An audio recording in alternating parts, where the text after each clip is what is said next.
And we're back one more time with The Horror Guys. That's Us. I'm Brian. And I'm Kevin. And this is episode 260. Whoa. That's a lot of movies. Yeah. And documentaries. The end of our 5th year, starting on our 6th year. It is. 2023 is drawn to an end. Soon we're going to have a What We Liked Best in 2023 episode. Probably out next week sometime. Special episode. Yeah. There was a lot of new movies this year. Kevin's top 10, my top 10, Kevin's bottom 3, my bottom 3, and some honorable mentions. Yes. We may even talk about some TV shows. Who knows? Maybe. Whatever we liked last year. Yeah. But this is a regular episode, our final one for the year, or since we're kind of recording this on the 1st, it's maybe the 1st of this year, but it was supposed to go out yesterday. We're just running a little late because holiday party. Holiday. Okay, we were watching horror movies, but Slacking. it's what we do. All right, well, this week, we've got a kind of a mishmash for you this time around. What are we going to start off with? Well, we're going to start out with a desert-based The Bone Snatcher from 2003, and then watch a documentary about Satan, or Satanists and the more of the satanic panic kind of thing. That was 2023's Satan Wants You. And then we'll bounce back to the Old West in The Burrowers. That's Burrowers with a U, not Borrowers. Yes, no. An entirely different movie from 2008. And we're going to play a deadly game in 2009's Open Graves. And lastly, I'm going to go back in time and all the scares and suspense, mostly suspense. It's parallel to horror. It's got some horror elements. Alfred Hitchcock's Rear Window. Some of these kind of things passed as horror in the 50s. Yeah, it's a gray area. Yeah. And those are the ones we're going to talk about here today. If you want to read about them over at horrorbulletin.com, we also talked about Saw 3 and Saw 7. No, 4. 4. 3 and 4. I don't know where I get 7 out of that. Suddenly I'm Roman numeral dyslexic. Roman numerals are hard. Yeah. Saw IV. Yes, Saw I and Saw IV from 2006 and 2007. I know those numbers because they're written in, real numbers. Mm-hmm. And now that those are not a year apart and you can watch them anytime, and I'm not going to spoil them any more intensely than that, but those would be really good to watch back to back. These may be the best bingeable series because they do all kind of overlap time-wise and story-wise, and we're up to part 6 now in our other watching, and they're still all tying together pretty well. Yeah, they are. And I think some of the later ones get a little weird, but we're not there yet. Yeah, not there yet. But yeah, 3 and 4 especially, if you can watch them back to back, you'll be pleased if you haven't seen those already. Yeah, they're all, so far for 4 movies in a row, they are very consistent. Yeah. And before we get going, I should remind everybody that Horror Bulletin Monthly, our monthly print magazine, is coming out within the next couple of days, and that'll cover everything we talked about in December. Nice. 30-plus reviews, all in a nice paperback. What a nice Or deal. ebook, if that's the way you roll. There's all kinds of books that you have for sale, I understand. There are. Do you have any others, perhaps?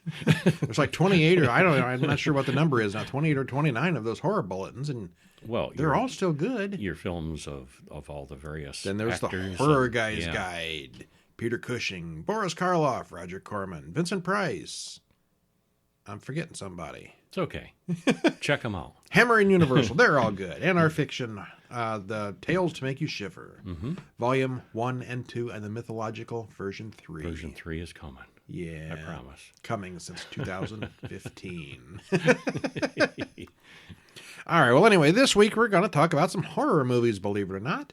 And we're going to start off with The Bone Snatcher from 2003, directed by Jason Wolfson, written by Malcolm Cole and Gordon Render, stars Scott Bairstow, Rachel Shelley, Warwick Greer, and Patrick Shy, hour and 30 minutes.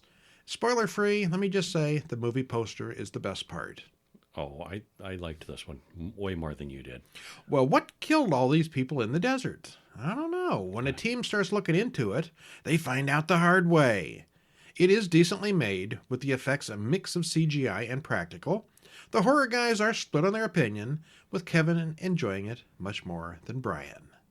And in a bit of actor trivia, Scott Bairstow has the lead role in this.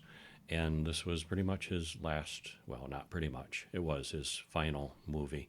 Why? Is he dead? He had a career-ending screw-up, got involved with some younger female people or person. He's a PDF file. Got in trouble for it.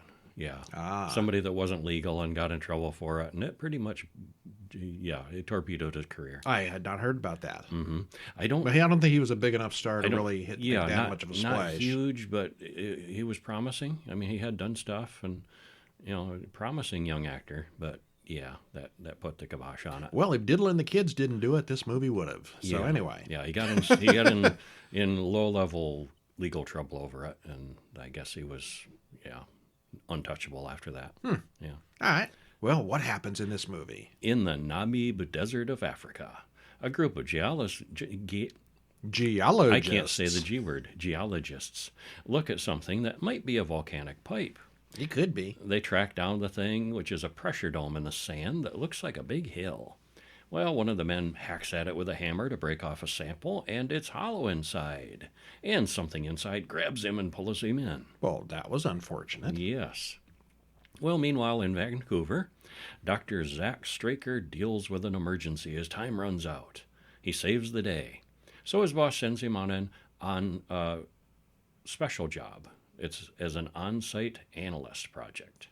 And it's a little vague on what he does exactly. He's what an he's analyst. doing there. Yeah, and he's on site. He gets put in the desert with his company. magic box. Yeah, he does. Yeah. Well, next thing he knows, he is in the middle of desert in Africa. Well, he ends up at the Eland Mining Company, which is who he works for. Big geology stuff, science, and he's a genius science guy because, Because the plot requires it. Because the plot requires it, yeah. Anyway, that's the premise. It's a mining company. And he talks to Mickey about what to do next. Well, she searches his bags, and a couple of the men fight. So there's some drama and introductions of people. Well, Zach, Mickey, Carl, and a few others climb into a truck and head to the site. They're looking for these missing geologists and general mining science. Well, Carl talks about the rebels in the area, which is why they're all armed. They drive for hours and hours, seeing nothing but rocks and sand. They do find the missing prospector's truck and 2 bodies that are nothing but skeletons. Well, they've only been dead for 6 or 7 hours, and there's skeletons in 6 left. hours? Yeah, how does that I mean, the happen? desert's harsh, but it's not that bad. Yeah. Well, Clive and Paul are clearly dead, but Harvey is missing. He is now a murder suspect. So apparently that was Harvey that got sucked into the hole. And these other 2, they knew they were out there, so it's kind of a rescue mission, except they're quite dead. Well, they find footprints, and they follow them, thinking, we're going to get this Harvey. Titus warns Zach about not touching the various religious artifacts that are hanging around. They look a lot like a medallion that an old man gave him before they left. It looks like a giant ant head. Well, they follow the prints, and they soon find Harvey's skeleton. Carl is sure there's a murderer out there, but Magda has orders to take the truck and deliver some fuel, so they keep playing detective. Magda's the driver. And she wants to go back in the worst way. Yeah, she's had enough of this, and she's all spooked out, which is, skeletons and, weirdness. Well, they have to stop for the night. That night, Zach goes outside and surfs down the sand dunes. His prototype scanner keeps beeping about something. Something watches Zach, and his scanner detects movement. And he sees some kind of giant monster out in front of him. He runs back to the truck, but no one believes him, because there's nothing there. Well, Mickey notices that Harvey's bones are gone. Something took those. I bet it was a takalage. It was. That's what Titus says it is. It's a type of bad luck demon. Well, Carl mocks him, and they argue. Titus says it's the Sand Mother who takes life from bones.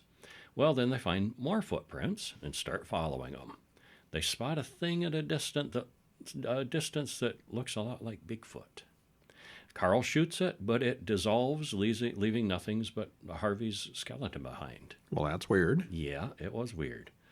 Well, Carl casts aspirations on Titus, warns him to lay off. Zach asks Titus what it is, and he tells the story about Esekuhulu, a thing that he's run into before. Well, suddenly the truck's engine catches fire, so they're stuck. And naturally, the radio's out also. Almost as if something got in there and tore them apart or sabotaged them. Something small and six-legged. They set up a beacon, and soon enough an airplane flies over. So they know that they're there and trapped, but it'll take several days before a truck arrives. This is a problem. Well, they set up a tent and turn in. First, Kurt takes guard duty, and then it's Titus's turn. Zach's scanner goes off again as something approaches in the dark. Kurt's in his sleeping bag, but when Titus checks on him, he's been eaten by ants. And the ants crawl up Titus's arm and eat that too. The swarm of ants approaches the truck, and they all shoot at it, which doesn't do anything. Wait, you're shooting at a swarm of ants? Yeah, that doesn't do much. Well, Carl pours gasoline around, and the ants turn away. And, Magna's like, no, don't pour the gas around, and holding a torch over, and, but well, what else are you going to do? She's like, we're all going to blow up. The truck's full of fuel. And yeah, but it works out okay. The ants back off. Well, we soon see that the creature is actually a swarm of ants that inhabit a human skeleton to give it structure. And those are some disturbing creatures. Okay. Yeah. Carl shoots it again, and it breaks down again. Zach says there is a system at work here, but he doesn't know what it is. Well, Carl and Magda argue about whether to stay put or try to walk out to the lost prospector's truck. Zach, Carl, and Mickey walk through the desert trying to get back. Zach's sensor says there's a huge bunch of acid under the soil.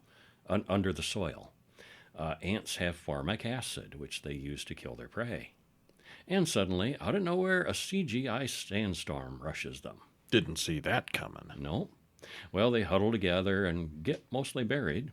Later, they all stand up when the storm is over, but Zach's sensor has been destroyed. They walk on, but have to stop when it gets too dark to see. Before long, the creature comes for a visit, and it's got Magda's face, so it must have gotten the people they left behind. In the morning, they figure out that they're right over the hill from the truck they were looking for, and yes, their radio works. They find the tunnel that poor Harvey fell into in the opening sequence, and the three of them crawl inside. Could this be the Ant Queen, where she's hanging out? They just want the bones. It gives them structure like a skeleton. The creature needs a set of bones to go anywhere. Well, Johann the jerk, who got into a fight with Carl earlier, arrives and pulls a gun on Zach, Carl, and Mickey. Why? Because he thinks the prospectors found diamonds, and the three killed them to steal them. Okay, yeah, that's he's got this legit. really convoluted conspiracy theory. Carl eventually overpowers the much older Johann. Somehow he also finds a bunch of nitroglycerin. That's handy. They all come to the conclusion that the Ant Queen has moved to the old mine shaft to start a new colony, so they go down there to find her. Zach, the computer guy, luckily knows how to hotwire a generator that blinks the lights off and on as they descend and gets the elevator working. They find the creature and follow it. There's a lot of herky-jerky editing and stuff happens. Don't know what exactly, but it happens. That was a little hazy. Yeah, it's a little mushed up there. It explodes. Well, no, I missed a part. The monster grabs Carl, pulls him into the pit, along with the nitroglycerin, which explodes, and the mine starts to collapse. Zach finds the queen, which is like a big orange brain stuck to the side of the thing, side of the mine wall. As the ants start to close in on them, Zach finally stabs the orange blob reluctantly. He doesn't want to kill it, but they run out of the mine, and the ants are just ants again, which the mine collapses as they leave. Well, Zach and Mickey walk back to their truck, where they find that Johann has been eaten. Yay! Yeah, he deserved it. He had it coming. Zach thinks, I think I could get into this fieldwork stuff. Zach's taxi to the airport arrives, and he loads a big crate into the back. Except it's not just Zach who's leaving, it's Mickey. Zach returns to camp to do whatever it was they brought him to do there. Yeah, it looked like he was leaving, and he's did. not. He's staying. Yeah, it's actually Mickey. And we see that inside the crate is an egg for another Ezekahulu. Uh-oh. A little teeny miniature orange brain. Izikulu too. Uh-huh. Ants do the boogaloo. Yep. Uh-huh. Well, okay, I'm not even quite sure why Zach was sent to the desert. He didn't do anything or seem to have a job. 'Cause science and mining stuff. His very contrived scanner only seemed to work when the plot required it, and usually then it was a few seconds too late. Beep, beep, beep. Ah, it got us. Yeah. It's pretty low budget, just a bunch of guys in a truck in the desert, but it mostly works. They're trying to do something different with the setting, and it's well done in that regard. The ants, of course, are CGI, and the creature is just a guy in a suit, but it works. Except it's really slow getting started. I don't think anyone died, or we never saw anything for the first hour. Took a while, but then it's shocking when they find the skeletons. Even once people start dying, it kind of still feels slow-paced. No, I thought it was just kind of boring. I liked it. I like the idea of the ants inhabiting a skeleton to give them structure. That was a cool idea. Cool idea, and it was creepy. I liked it. All right, well, what's next? Satan Wants You. Me? From 2023. Yes, he wants you. He wants you too, you listener. Directed by Steve J. Adams, Sean Hallor. And written by those folks too. Stars Blanche Burton, Charles Ennis, Ken Lanning, and a whole bunch of other people too, because it's a documentary where they talk to a lot of folks. Runtime's an hour and a half, and there's a trailer in the show notes. Spoiler free. Well, there aren't really any spoilers to spoil because it's a documentary. It's primarily about a lady named Michelle Smith, and she declined to be part of the film. She's actually still around. It was put together very well, and we thought it was interesting. Yeah, from the way the documentary turns out, it's pretty obvious why she didn't want to be part of it. It doesn't paint her in a good light. No, it does not. Yeah. All right, yeah, I think I'll just read this whole thing then because, it's a documentary. There's no spoilers. Yeah, go for it, I think. Well, we start out watching old interviews of people involved with the book named Michelle Remembers, wherein a satanic cult abused a woman named Michelle. At age 5, she was given to a group of people who put her in cages and sacrificed animals. Credits roll. We then cut to Sarah Marshall, an expert who talks about studying the satanic panic of the 1980s. She began by reading Michelle Remembers, which seems to be the centerpiece for the whole documentary. Well, we cut to more interviews with Michelle and her psychiatrist in 1976 through 1978, and we get some reenactments of cultists doing their little culty dance. There are recordings of Michelle talking about her mother, who was a Satanist, and handed her over to the cultists and what the cultists did. They were not fun. No, that's what she says. Well, there's a lot of talk about Lawrence Pazder, the psychiatrist who recorded all of Michelle's sessions.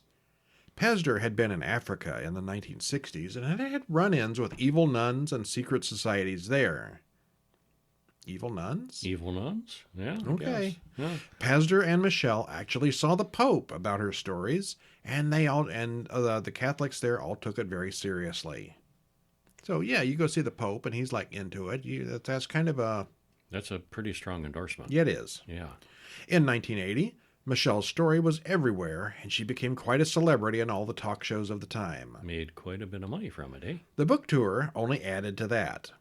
During these interviews, Pazder invented the term ritual abuse. I think the term is still used today. And that's where it originated. He just pulled it out of his butt. An idea, and it took off with the media.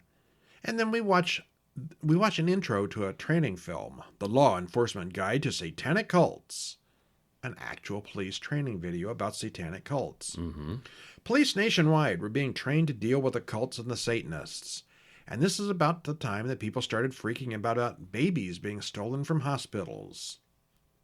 And I'm not clear, were there actually babies being stolen from hospitals, or was this all just hype and hysteria? There were some babies stolen from hospitals, and there were probably but I imagine some that real always cult happened. Things. Yeah, but it's kind of weird how things become a trope or a cultural form. Like say eating Tide Pods. Like 2 kids did it. And suddenly. It's everywhere. Oh, every child is eating Tide Pods, and every teen is eating Tide Pods for social media points. And no, it's happening, but there's like 3 cases. It's that kind of phenomena where Hype. something just takes off, and everybody thinks, oh, it's happening everywhere to everyone, and oh no, it's Well, not. that's kind of the theme of the whole documentary. Yeah, it is. An Yeah. FBI agent comes on, an actual FBI agent comes on, and explains how these kinds of cases started snowballing out of control around 1983. There was a preschool where all the children, 41 of them, claimed they were molested and forced to participate in cult rituals. The agent says that eventually he came to the conclusion that the vast majority of these cases were imaginary or otherwise less than honest. Yeah, and he talks. They talk about throughout it a little bit too of, and they're more aware of it now with psychiatrists and child counselors and so forth. Leading to the not witness. prompt the child, to implant these ideas in them before they come up with them themselves. Yeah, that's what happened. Yeah. Yeah, it was like that. Yeah. Well, the satanic panic was in full circulation by the late 80s, and it was all started by that one book. But I think The Exorcist may have helped. Oh, yeah. Michelle Popularized it. started following Pazder's family on vacation. It was becoming an obsession to her, and the story may have just been a way to keep Pazder under her finger. The book deals kept coming, making nearly $1 million, which was good money in the 70s. It's still good money. It was really good money then in the 80s. Yeah. Pazder's ex-wife is interviewed for the show, and she doesn't understand how anyone could have believed any of it. Pazder and Michelle were clearly having an affair, although they were both married to other people at the time. Pazder's wife caught on and filed for divorce right away, and Pazder and Michelle were eventually married. The fear of Satan was a product that many people were selling, making a fortune by teaching, preaching, and making up news stories about ritual abuse. Therapists swarmed on the idea. Even educated people really believed all this was happening. People blame heavy metal music as one of the roots of the problem, and all the missing children in the country, millions of them, were supposedly taken by cultists and sacrificed. Yeah, and and not to lessen. I mean, the children do come up missing, thousands every year in the country, but and not by cultists. It's not, it's not cultists taking millions of them every year. Like Michelle, and the hysteria, led people to believe. I'll say this, in the mid-'80s was about the time I got into Dungeons and Dragons. Uh-huh. Oh, and the Satanist complaints about that. Yeah. Yeah, that's a whole nother documentary there. Mm-hmm. It's the devil. No. We then change over to talking, I think they still believe that, a lot of them. Yeah, some do. We then change over to talk about Anton LaVey and the actual Church of Satan, which was a new thing in the late 60s when this book came out, and grew quite a bit in the 70s. LaVey argued that most of the stuff in Michelle Remembers wasn't accurate and sued them for defamation in 1981. Successfully. That's not how real Satanists work. Yeah. Well, the FBI man, Ken Lanning, he tells about the meeting. He tells about meeting Pazder and Michelle in 1987, and the things they told him were not convincing at all. There were holes in their story, and yeah. Geraldo Rivera did a 3-hour special on the topic, and the guest talked all about killing and sacrificing babies, and people went to jail over it, but it was pretty much all made up. Pazder's ex-wife then went to Lanning the FBI man and worked with him to discredit Pazder and get some of the help get some of the convicted abusers off the hook, because it wasn't real. Yeah. They started researching where Michelle really was during her childhood. She was supposed to have spent years and years in the captivity of the cultists, but her school yearbooks showed her there every year. None of it was true. The years when she was supposed to have been missing? Yeah, and beaten and bruised and raped and torn up and there cut. She is in her school book. And she described being cut with knives all the time, and there's not a scar on her. Mm-hmm. More and more, the interviewees lead into how they all figured out that the stories were all made up and fraudulent. Turns out, the book was actually subsidized by the Catholic Church as propaganda. Oof. Around 1992, the insurance companies, of all people, put a stop to the satanic panic. They refused to pay for the therapy of the so-called victims of Satanists and abusers. Huh. And it is a real thing. It's legit that, some people do have legitimate childhood trauma, and hypnotherapy brings things out. But yeah, you got to be careful. It can really snowball and get out of hand. We then shift to the modern day, where they talk about Pizzagate, QAnon, and the fake news phenomenon. It's all the same thing over again, with just new things to fear that aren't based in fact. Send your emails to Kevin. Pizzagate, where the abuse was happening in the basement, and the place doesn't have a basement. Well, the various interviewees say that Michelle regrets the whole thing now and believes that the book ruined her entire life. Where did the book come from? Oh, it just fell into her lap, I imagine. Yeah, right. Still, they say she doesn't admit any of it was untrue and still to this day has not apologized. That's an interesting documentary. Yeah. Thought it was pretty well made. It's well made, moody and atmospheric, which is unusual for the documentary. At least in the beginning. It gets a little more straightforward as it goes. And I like how it talks to a variety of people. It talks to people directly involved with Michelle, a good friend of hers, and FBI people and cops and rural Satanists and His ex-wife. Yeah, his ex-wife. Yeah. According to Wikipedia, Michelle Remembers presents its claims as fact and was extensively marketed on that basis at the time. No evidence was provided, and all investigations into the book failed to corroborate any of its claims, with investigators describing its content as being primarily based on elements of popular culture and fiction that were popular at the time it was written. So have you ever wondered where all that fear of Satanism and the satanic panic of the 80s and 90s came from? This lays it out really clearly. Yeah, it was interesting. Although I think there was more to it than just this book. Yeah. Yeah, D&D and It was an element. rock music. An element of it. Yeah. All right, well, third up, we have The Burrowers from 2008, written and directed by J.T. Petty, stars Clancy Brown, William Mapother, Sean Patrick Thomas, and Doug Hutchinson, hour and 36 minutes.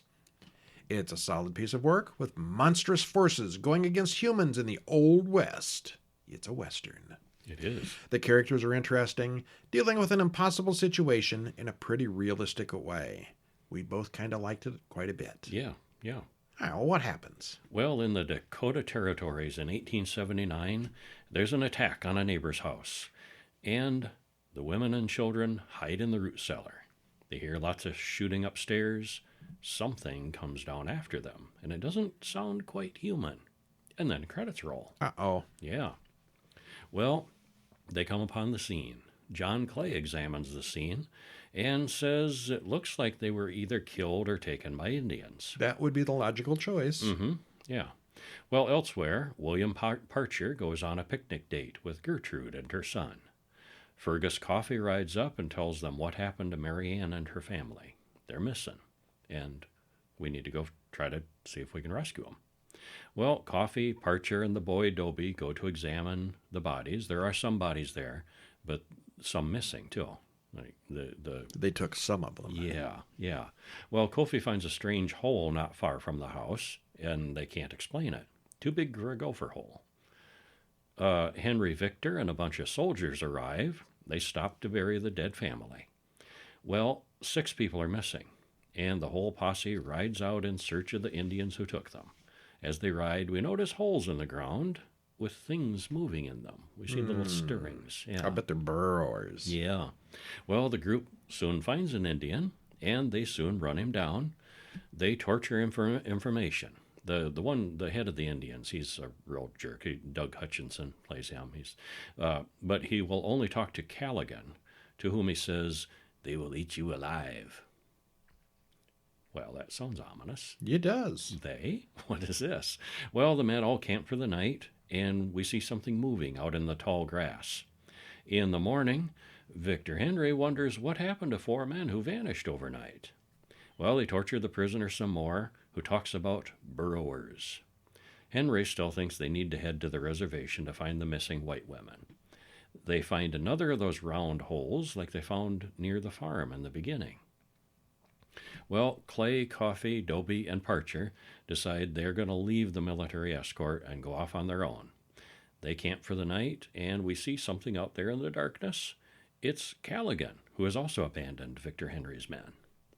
Well, they find a carriage, but no men or horses, just the people's baggage on top. Now, what kind of bandit does that? Takes the people and leaves the stuff? Leaves the stuff? Yeah, even Indians wouldn't do that, so they're really puzzled. Well, then they do find a body buried in the dirt, but she's not quite dead. There's something making a scraping noise in her shoe. They take it off, and they figure out that the only thing she can move is one of her toes, Okay, that was kind of a creepy little scene. which she is frantically moving, like she's trying I'm to not tell him dead something. yet. Yeah. Well, they still think it's an Indian problem. The Burrower tribe. Burrowers. Burrowers. Yes. Yeah, Burrowers. Yeah. Well, they send Dobie along with the carriage to take the woman to find a doctor. The four men ride on to an Indian camp that's completely abandoned. Okay, this is just getting weirder. Well, they're soon surrounded and shot at by other Indians, and Clay is killed. Night falls, and Dobie and the girl camp for the night. Creatures come and paralyze him and drag him away to bury him alive. Mostly bury him. Mostly alive. Mm-hmm. Yeah. Well, Coffee wakes up at the night, and Callahan says Parcher is gone. They see the monsters attacking Parcher, and they drive them away. Well, Parcher's been scratched or bit, and he's slowly going numb. They find an Indian woman who says the Burrowers have marked Parcher. She explains that they come every third generation. They were here before white people. They used to feed on the buffalo. Well, buffalo are gone now. They're still hungry, so they're going after people and horses and cattle now. Well, the Burrowers, they bury food and let it ripen before eating. Without the buffalo, they have found other food. Yeah. Well, by morning, Parcher's looking sicker and sicker, and they all ride on. At night, the monsters are just out of sight in the grass. They all see them this time. Parcher accidentally shoots Callaghan in the leg, and now they definitely know it's not Indians. They run into some Utes who speak French, and so they can kind of communicate about the Burrowers. They want to use Parcher as bait, because he's been marked, and they say he's doomed anyway. Callaghan and Coffee let them take him. They drop Marianne's brooch, which Coffee recognizes, so no, she's dead. And he's had enough. He's ready to go home. But, they're far away from home and surrounded by monsters, so... Coffee says even going home isn't safe because they don't know how to kill or stop these Burrowers. He follows the Utes to rescue Parcher and finds him tied down in the woods. Just as he unties Parcher, Coffee steps in a bear trap. Ow. The Burrowers appear and eat Parcher alive. But the Utes drugged Parcher, which incapacitates the Burrowers enough to fight them, so they get the upper hand a little bit. Well, Coffee gets out of the bear trap and knocks down one of the creatures. They are very hard to kill. He stabs a bunch of them with spears, and they're getting beat up and clobbered, and they just don't die. Well, then the sun comes up, and the Burrowers start to scream and smoke. Well, that was convenient. Sunlight kills them. However, they dissolve to the point that there's no evidence. Coffee catches up with Callahan and the Indian woman, who are both wounded. Unfortunately, Victor Henry's unit caught up with them first. The cavalry hung the Indians. They amputated Callaghan's leg, and he died in the process. Victor mentions that Callaghan was ranting and raving about monsters or something. So, no witnesses. No witnesses, no evidence. Coffee rides back home alone. He doesn't say anything to the soldiers. It would just be his word. And as credits roll, we watch the Burrowers dig up and eat Dobie, who is still alive and paralyzed. For the moment. Yeah, well, paralyzed, yeah. It's a slow-moving Western story, sort of like The Searchers, only with underground monsters. Ooh, The Searchers with monsters. See, and now that I know that, because I've never quite been satisfied with The Searchers, that's what it needed, monsters. I think back in the day, Indians substituted as monsters quite regularly. Yeah, I think so. Yeah, that's the whole Western genre. They were a boogeyman for people, yeah. Well, the creature design here is really interesting, and you never get too good a look at the monsters. It's got an interesting group of characters and an unusual situation. Everything plays out fairly believably, and no one really does anything too unreasonably stupid. It's pretty good. Yeah, I like this one a lot. We watched I even this, have it on DVD. I think the same day as we watched the that first one, the bone thing. The Bone Snatcher. The Bone Snatcher. Uh-huh. And they're kind of similar, a group of isolated people out in the countryside doing things. And there's a one's in the Old force. West and one's in the desert. Mm-hmm. This is so much better. Yeah, I liked them both. Okay. Yeah.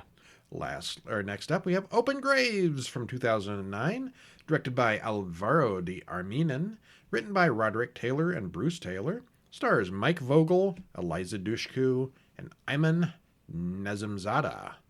That's some names. Nazimzada. I want to jump out from a dark alley and yell Nazimzada at people. Wow. And then they look at me and say, Satan wants you. Hour and 28 minutes trailer in the usual place. Spoiler free.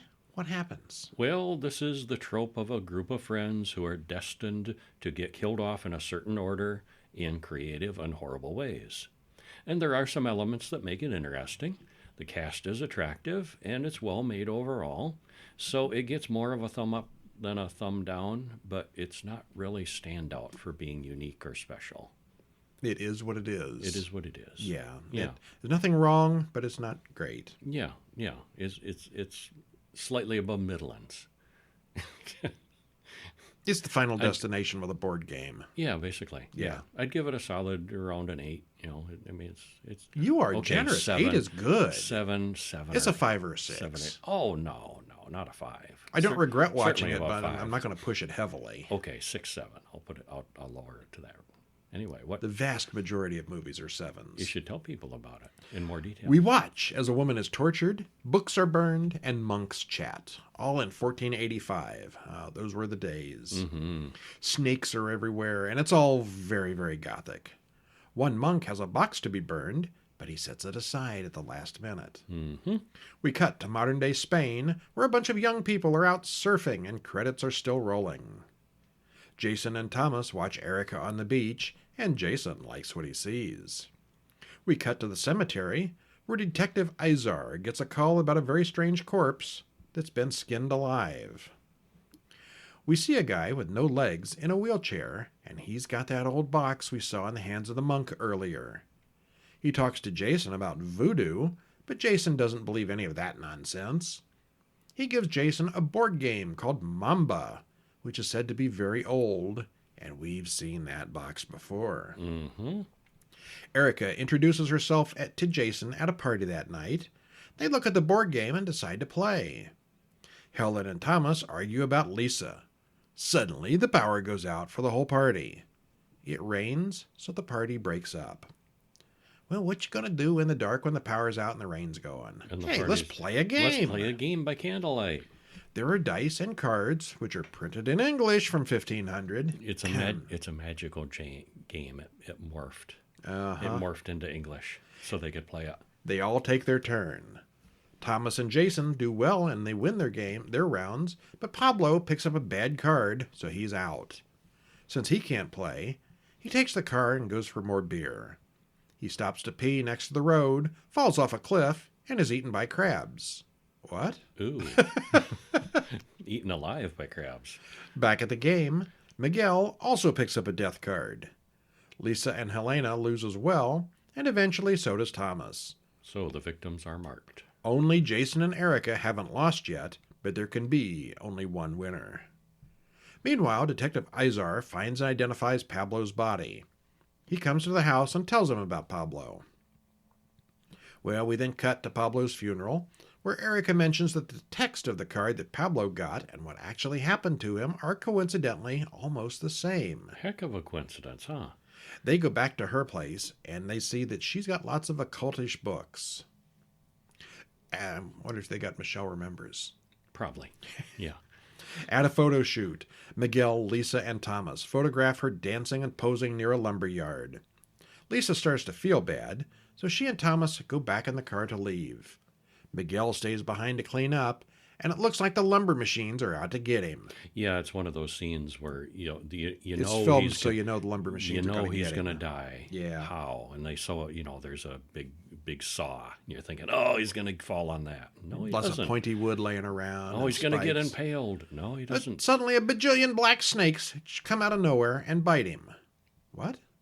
Well, because that was his card, yeah. Later, the detective hears that they were black mamba snakes. Ah.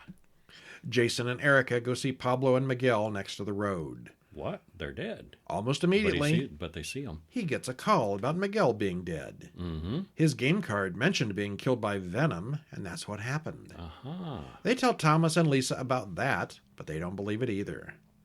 Jason looks up the Mamba game and reads about its history online. The board game is made from blood and flesh. Those who play and lose die. Those who win get their fondest desires. How does the internet know about this board game that's been sealed in a box since 1500? Oh, it hasn't been sealed in the box. People's been playing it all this time. All right. It gets passed from person to person. The guy in the wheelchair had been playing it. Yeah. Yeah. Well, Lisa is up next. Her card mentions something about two sides of a mirror. She's still feeling kind of ill, and some of her hair is falling out. In the morning, Thomas wakes up to find out that she's aged about 90 years. She's an old woman now. Thomas tells the detective about the game, and the detective asks Jason and Erica about it. He's very interested in this game. Helena is next, and she knows it, arguing with Thomas about leaving. See, the order that they drew the losing cards is the order they're dying in, so she knows she's next. Yep. She gets in the car and heads home to her country, but burns to death in a car accident instead. Jason and Erica go to find a guy named Malik, and it turns out he's the wheelchair guy from before, only now he's got two good legs. His legs grew back. He must have gotten his wish. wish. He won the game and got his wish. Yeah. He says that he got the game from his brother, the skinned alive man the detective was working on in the beginning. Who did not win the game. Yeah. Thomas, Jason, and Erica go home, and the detective is waiting there for them with his gun. He wants that game. Jason runs off with it, but Detective Izar kidnaps Thomas. Jason and Erica play the game a second time, alone, to see who will end up actually winning. The game's not over till somebody wins. Only one. Erica quickly loses. Still, it's only 50-50 that he can win the game. If he wins, he gets his wish. If he loses, he'll be skinned alive. Okay. So yeah, he's the last survivor of the game, but he's still got to, I don't know, roll dice or something. You drop it down the little tower thing on the game, and if it comes out the right chute, you win. If not, you lose. Yay, luck. Yeah. Uh-huh. Well, Detective Izar says that with the box, he can get his dead wife and son back, and he makes Thomas dig a grave at gunpoint. Jason wishes it was a week ago, and everything that happened would be undone. Izar calls and demands the game before shooting Thomas. Erica says that Jason won't get his wish until she dies. Then the wish will come true. He throws the board game out the window of the lighthouse. Knowing that she has to die in order to undo everything, Erica takes her surfboard out at night. He doesn't find her, but he does find the board game, more or less intact. Izar comes up behind him and demands the game. Jason is more than happy to comply, since passing on the game is another requirement for getting his wish. The detective then leaves with the box. Jason watches as Mamba, the original witch of the board game, comes to him. Time to get his wish. She tells him that his wish is essentially a time loop, and he needs to ask for something else. He insists, so she grants him what he wants. Yeah. All the bad stuff unhappens. He wants it to go back to before they played the game. Since the entire week was undone, Jason doesn't remember anything, and he does exactly the same things all over again to start the game. Ad infinitum. And I said that as he was making the wish. It's like, okay, I wanted to go back to... And I was like, but you're not going to remember if it really goes back. I want to go back in time a week knowing what I know now. Yeah. It's all in the wording. He didn't specify. Well, after the first death, it starts to resemble the Final Destination films very closely. You know who's going to die and in what order, but not necessarily how they're going to get it. It's got a few extra rules, but it's kind of similar. Mm-hmm. It's fine.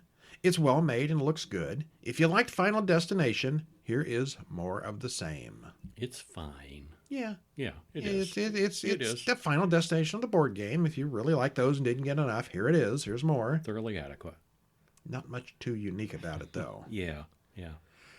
What's next? Rear Window from 1954, which is kind of classic. And it definitely is. This was actually my second time seeing it all the way through. I have never seen it before, this one. Well, which is kind of sad. Yeah. Directed by Alfred Hitchcock, Written by John Michael Hayes and Cornell Woolrich. Stars James Stewart, Grace Kelly, and Wendell Corey. Runtime is an hour and 52 minutes, and there's a trailer in the show notes. Well, it was a fun classic to watch. It's Hitchcock, the master of slow build tension, which steadily climbs through the movie. The set is very impressive in size and complexity, considering it was all indoors in a studio.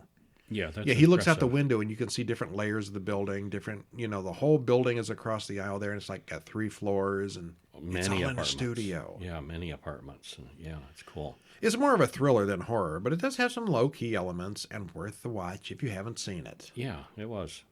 It's Hitchcock, so it's kind of borderline horror, even if they were just sat around and sang songs. Yeah, he's macabre. He was macabre. Yeah. What happens? Well, as the credits roll, we get a view from the window looking out at more windows. The camera eventually zooms around to the fire escapes, ladders, and windows, so we get a good idea of the setting. And we come back to see L.B. Jeffries sweating in his apartment, which is excruciatingly hot. Some neighbors are sleeping outside on their balconies, and windows are open and shades are open, so he gets a good view as he's sitting there watching everybody. He's a professional photographer, but he's stuck inside with a broken leg and a cast, at least until next Wednesday. He watches the hot woman across the courtyard doing her exercises in a bikini. He's got nothing to do but sit around and watch the neighbors. Well, Stella comes in and chides him for being a peeping Tom. She's an insurance company nurse. She says he's gonna see things he shouldn't and get into trouble. Well, they talk about Lisa Fremont, his wannabe girlfriend. He thinks she's too good for him. Well, that evening, Lisa comes over for a visit. She's wearing an $1,100 dress, which is $1954. So that's a heck of a dress. Yeah. She's a very successful model, and she's brought him a catered dinner. He watches a woman across the courtyard pretend to have a date all by herself. Jeffries points out that Miss Torso, the ballet dancer, a young woman with many suitors. And the two imagine what the busy woman is feeling. They kind of do some role playing and speculating on what all these different people are doing. So they don't really know their names or what they do. She's kind of getting into guessing. the peeping too, Well, Lisa wants Jeffries to settle down, but he's a globetrotter who loves to travel for his photographer. Neither of them is likely to change, and he thinks they should break up. She gets angry and leaves. Later that night, Jeffries hears a woman screaming somewhere, but he doesn't see anything. By that time, a lot of the lights are off, everything's dark. He watches one man come and go several times through the night. He's a salesman, but what would he be doing out so late? Murder. Maybe. What's in that sample case? It's a pretty good-sized case. Well, Jeffries doesn't sleep and doesn't see the man leave again. Oh, he does fall asleep, so he doesn't see the man leave again. This time alongside a woman. We see that, though. Yeah, he doesn't see them leave, but yeah. Yeah, because he's dozed off by then. So we see this woman leave, so later on when he gets the idea that he's killed her, we know that he's wrong. Or is he? Well, yes. Jeffries gets some binoculars to watch more closely. He then upgrades to a telephoto lens on his camera. He's really getting into it. He sees that the man has a huge saw and machete, but his nagging wife has seemingly vanished. Could he have? No. Well, Jeffries concludes that there's something terribly wrong. He wonders how someone could even begin to cut up a human body. And Lisa thinks maybe he's losing his mind being cooped up for weeks. Okay, I guess we are in the horror territory. Yeah. Well, they both watch the man packing something into a huge crate. Lisa is now on board with the not-so-crazy theory. Lisa checks out the man's mailbox, says the guy's name is Lars Thorwald. Jeffrey calls his friend, the detective Tom Doyle, to come over and check out the situation. Well, the next morning, Stella, the nurse, she's thrilled to hear about the excitement. They watch as Thorwald pays some men to carry the trunk away. What's in the trunk? We know. Doyle comes over and verifies that Jeffries hasn't actually seen a murder or a body. Still, he offers to look into things. Doyle finds out that the wife left while Jeffries was asleep. Jeffries wants Doyle to search the man's apartment, but of course that's against the rules. There's not really grounds. There's even a postcard sent by the man's wife. See, case closed. Doyle's not convinced, but maybe not. Jeffries watches Mr. Thorwald come home with some laundry. He watches the man dig through his wife's purse and find a wedding band inside. She left home without her purse? Without her wedding band? He packs for a trip, and when he leaves, he doesn't take anything with him. Well, Lisa comes by again, and they talk about Mr. Thorwald, of course. Lisa thinks the woman everyone saw leaving Thorwald's apartment wasn't his wife, at least not yet. Doyle stops by again, gets updated on what's going on. Doyle says Lars Thorwald is no murderer, and there's no case. Well, Jeffries wonders, how ethical is it to watch a man with binoculars and a telephoto lens? Now he's wondering. Yeah. Well, there's a scream, and the little dog we've seen several times is dead with his neck broken. Who did that? Everyone comes out to hear the woman screaming about her dog. That dog had been digging in one spot where Thorwald had been digging earlier. And also, he's the only one who doesn't come to the window to hear about the dog. So what could Thorwald have buried there? Jeffries addresses a note to Thorwald. What have you done with her? And Lisa slips under his door. Which at this point, it really kind of doesn't make sense, because if he paid those men to carry that trunk away, that There wouldn't supposedly be any had a body in it, Yeah. why would he bury part of her in the yard? Yeah. Well, we don't know. Yeah, we don't know. Yeah. Well, they look up Thorwald's phone number, and Jeffries calls him and sets up a meeting across town. He makes it sound like a blackmail attempt. So while he goes out, Stella and Lisa go out to dig up those flowers, except they don't find anything. So Lisa climbs up into Thorwald's apartment to search.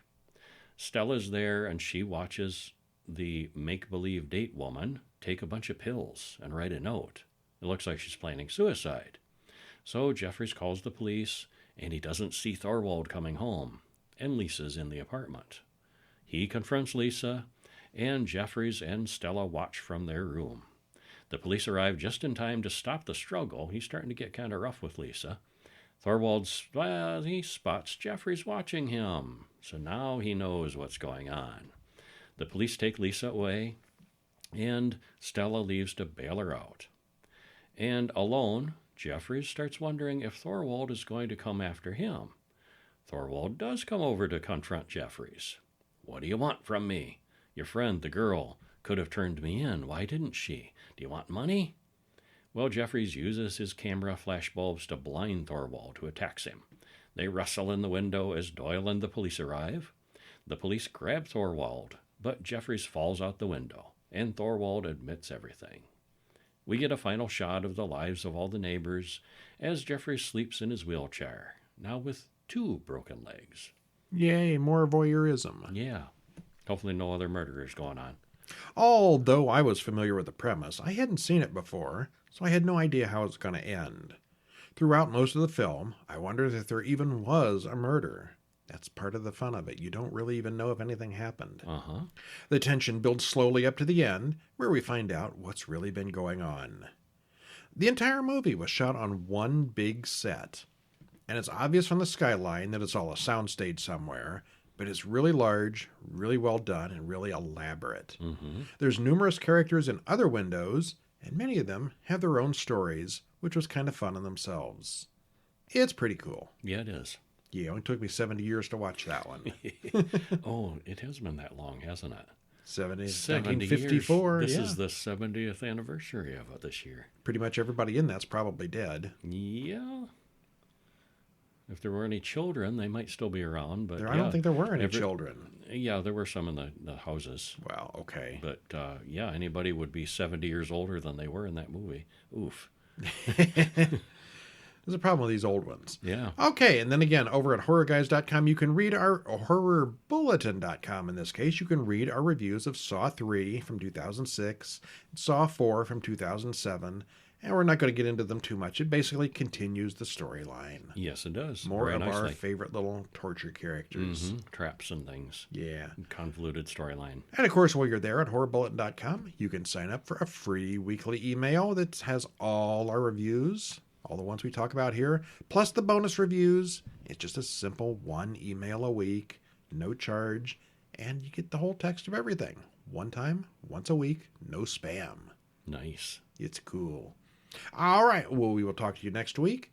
Or maybe before then, we'll have our top 10 lists ready. Ooh. So, suspense. When will that come out? I'm not saying. Soon.